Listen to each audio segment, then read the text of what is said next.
Mike Sullivan. I'm a former IRS agent and teaching instructor with IRS. Welcome to my YouTube station. It's the home of the 5-minute video. I worked at IRS for 10 years. I've been in private practice for 40. I've been doing this 50 years, and I'm a national expert in any IRS resolution matters.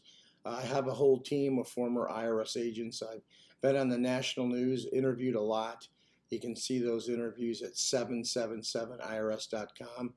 More importantly, you can see my team of former IRS agents, CPAs, and tax attorneys. We are a national expert in IRS resolution matters.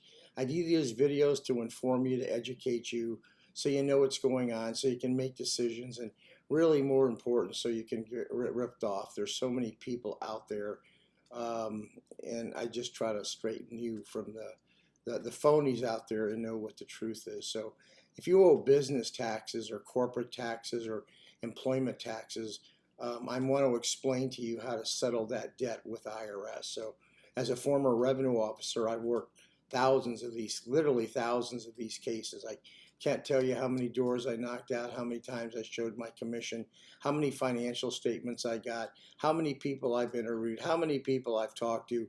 Anyway, here's the bottom line. Let me tell you the bottom line. First thing you want to do if you owe business or corporate taxes, when you want to work with IRS, you've got to make sure two things are existing. A, all your tax returns are filed. Critical. First question out of my mouth are your returns filed? Second is, are you current? Are you current on this year's, that when I'm talking to you, this month's estimated payment, federal tax deposits, anything? IRS wants to see you're current. They want to know you're stopping the problem.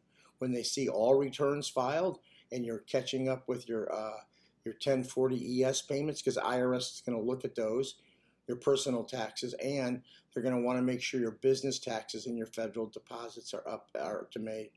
Generally, the cases started work in the service center, and many of these cases come down to the local office if they're sizable. So if they're in the service center still, they're going to want a 433F, and if the case comes down to the local office, or whoever's going to work the case is going to want a 433B, which is the business financial statement. They are going to look at you both from a business perspective and from a personal perspective. Many times the RO, if the RO is working the case, are going to want to see both financial statements. The business financial statement, which is the 433B, is extremely important, because as an agent, I'm going to drill down on your assets, what values, what you could liquidate, and I'm going to look at your business income and your expenses, and I want to find out if there's any frivolous expenses in there that maybe should be paying the tax. I'm also going to be looking at at your receivables. Are they there? Could I levy them? So what you want to do is you want to go in and you want to talk to whoever's working your case at IRS.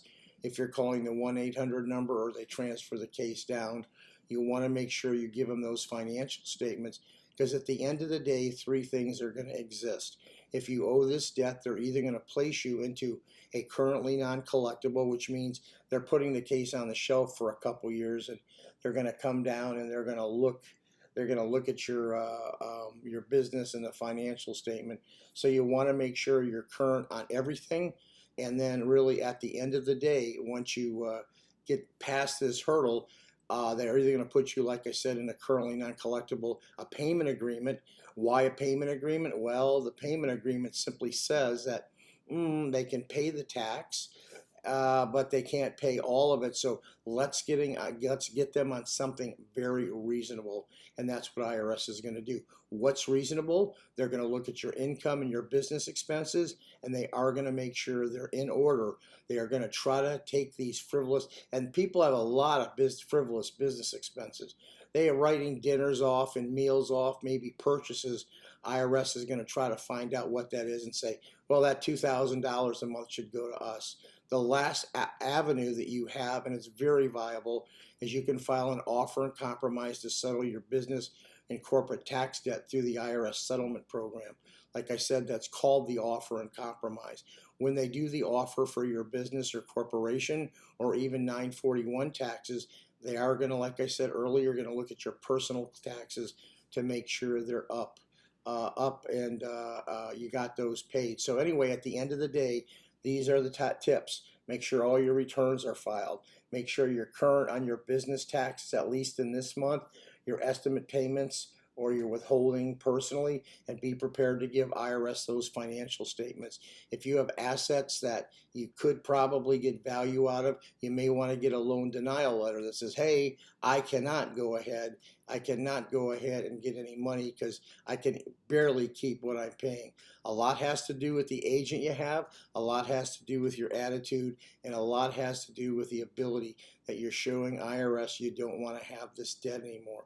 And by the way, I'm going to drop one other thing. If you owe business taxes, it's really important to know whether you need to stay in business or not. I went out to many businesses. I encouraged them to close down. I'm going to tell you one quick story and I'm going to let you go. When the Titanic was sinking, the captain of the Titanic came out and asked the band on the front deck on top to play the music louder. So sometimes you hear the music so loud you don't even know the ship is sinking. Anyway, that's for you, whoever it's for. Please go ahead and give me a subscription. I appreciate it. Thank you.